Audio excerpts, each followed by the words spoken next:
Here is Todd Starnes himself, and good morning to you. And your story today. Go ahead. I wish it was a good morning, Peggy. I have some very disappointing news to share with you. A couple of weeks ago, I was invited to the White House Christmas get-together coming up, and unfortunately, last week I wrote a column talking about really disparaging the First Lady's recycled canned Christmas ornaments and the Bo the First Dog made out of plastic garbage bags.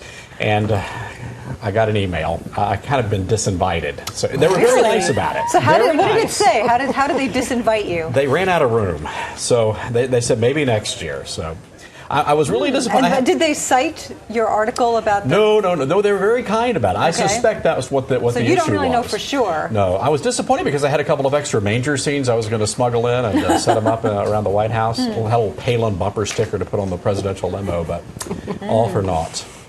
Well, maybe next year. Well, yeah, because we're going to have a different president. Oh, I'm sorry. Did I talk out there? Dee Dee. Oh, geez. I'm sorry. I had to just get that out there. A little harsh there. We shall see. We shall see. It's something we talk about all the time. Wow. What is going to happen? We don't know. So, but you do have your latest dispatch concerning the war on Christmas. We see a lot of these where someone complains about a nativity scene on government property. This time it's in East Texas. That's right. And this is one of the stories we're covering from the War on Christmas bunker up on the 18th floor here at the Fox News quarter of the world. Got an email from a pastor out in Athens, Texas, a small community, and they have a manger scene that they put up on the front lawn of the courthouse. They've been doing it for decades. Well, apparently a bunch of, they call them Northern Atheists from Wisconsin, found out about it. They sent a letter demanding that this small county in East Texas remove the nativity scene. And I'm afraid these atheists have no idea who they just picked a fight with, because you don't want to get between Texas Baptist preachers and the baby Jesus. It's not going to be pretty. So the pastors actually said, you know what? We're going to fight this. This is the line in the sand. They say that Christianity has been under attack in the country. They referenced Rick Perry's ad yesterday where he said that President Obama has declared a war on religion, specifically Christianity, and they're going to fight it. Talked to a county commissioner who probably gave me the money bite quote of the day when it comes to the war on Christmas. He says that they are going to defend the nativity until hell freezes over. Okay. East Texas. You know, this group, this Wisconsin-based atheist group, the Freedom from Religion Foundation, they say that they got a complaint from a resident in this town, and that's why they got involved. Yeah, it's interesting because I asked the county commissioner that, and he said to their knowledge no one's ever complained about it. And that seems to be the way these folks operate.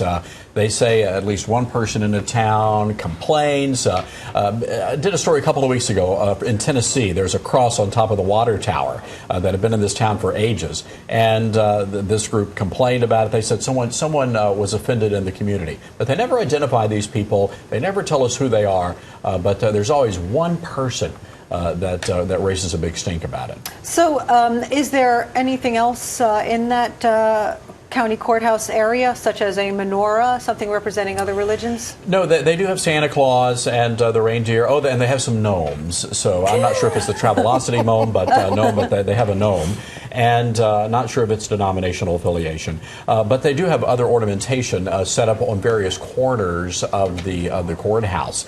And look, I've been getting, a lot of these militant atheists are just very unpleasant folks to deal with. I get emails from them, and they're real popular with calling me what's the best way to use the word? Maternal fornicator, I suppose, is the word they like to use a lot. They're not very pleasant folks.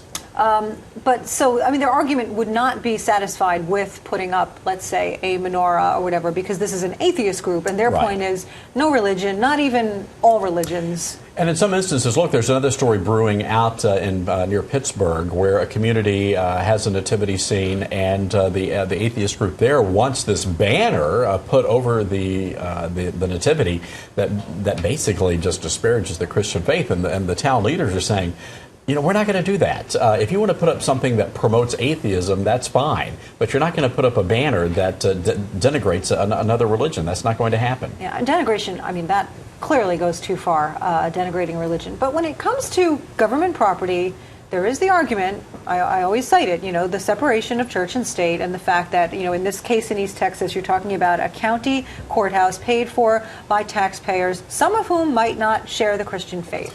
Well, that may be the case, but those words, separation of church and state, just aren't in the Constitution. And right. and look, when you look at case law, it seems to side on these nativity scenes being able to be erected. So you really wonder what is the ultimate agenda here. And it goes back to what Rick Perry said, and watch his poll numbers. I suspect that he's going to see an uptick as a result of that ad, because a lot of people believe what he believes, that the Christian faith is under attack.